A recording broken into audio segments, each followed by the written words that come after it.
observe his words. Well, okay.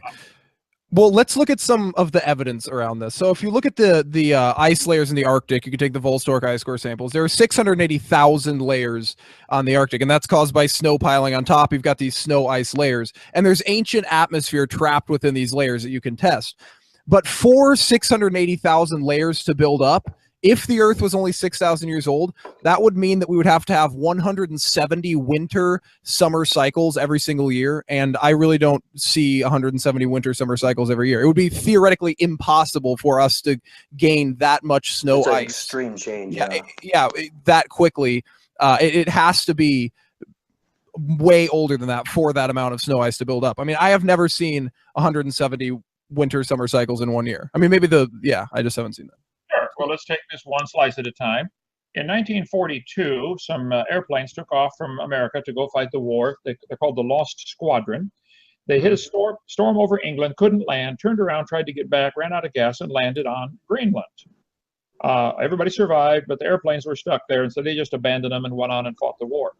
1990, a guy from Middleborough, Kentucky, at the airport there decided, hey, he was a millionaire. Let's go get those airplanes off the ice. He sent a crew over there. They spent 5 years.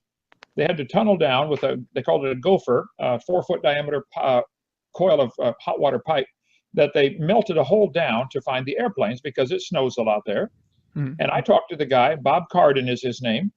His phone number's on my videotape #1. If you watch the Age of the Earth video #1, and you can call him up and talk to him. He's the guy who melted the hole down to get to the airplane. They took it apart, brought the pieces up, took it back to Kentucky and put it together, and it flies today in air shows. It's called the Lost Glacier Girl. When they melted down, they had to go through 263 feet of ice to get to this airplane that has been sitting there for 48 years. They know But these are snow ice layers. Like these are actually layers of ice. These aren't just feet. These are actually like full like layers. Feet of. They don't count the amount of ice like that. There's a certain amount of feet per layer, and it goes down that way. So it's not really per foot. I understand extremely well the situation. What happens is, under extreme pressure, ice will compact, and then it squeezes out the air bubbles, and it becomes what's called glacial firn, F-I-R-N. When that happens, it flows like plastic. Hence, you get glacial movements at the lower levels against the base. They move different speeds than the upper levels and all that. This is the kind of stuff you study in basic earth science. Okay. So I talked to Bob. I said, Bob, when you melted down to get to the airplane, did you go through layers of ice? He said, oh, they're very distinct layers because when the snow is simply pressed and packed, it makes a milky colored layer. When the snow has melted and refrozen, it makes a clear layer. So similar to tree rings, it's white, clear, white, clear, white, clear. I said, how many of those rings were on top of those airplanes? He said, oh, many hundreds. I said, how could there be hundreds of layers? They're telling me in school these are annual layers, summer, winter, which is what you brought up, the summer, winter cycle, which is simply not true. It's not summer, winter. It's warm, cold cycles. And yes, you can get 100 of those. But warm, cold cycles are around they happen annually. They don't happen. I mean, when the sun is not facing that side of the earth, that's when it's cold. If the sun's facing it, that's when it's not cold. So, I mean, it still happens annually, regardless of if it's a warm, cold, or winter, summer, whatever you want to call it. We named cold winter and warm summer. We could flip it around. The names mean nothing. Warm, cold cycles still happen annually. I mean, you do not have 170 cold cycles every single year. And it doesn't get when the sun is facing the Arctic, it does not get cold enough to build up these layers quickly enough in that amount of time.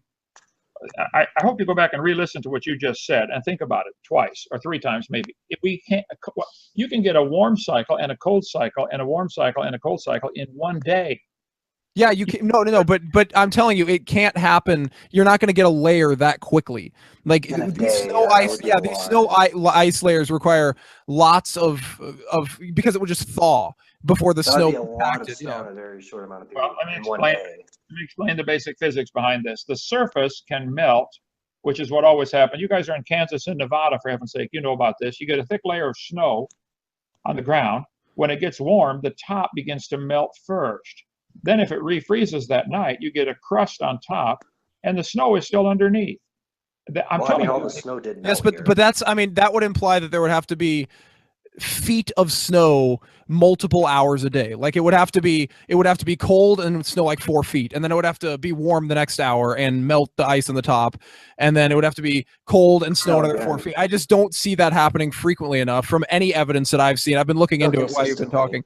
I don't see any evidence of daily warm cold cycles that are causing feet of ice layers to be added.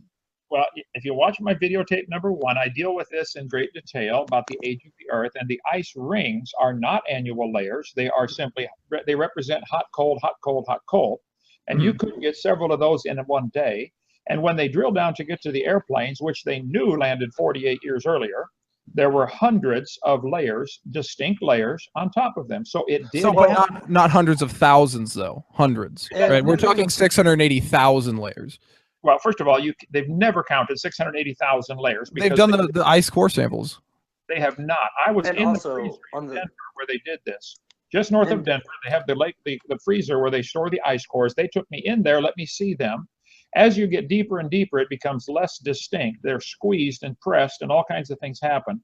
They do not count 680,000 layers. But well, I don't think they counted it. Whoever told you that lied to you.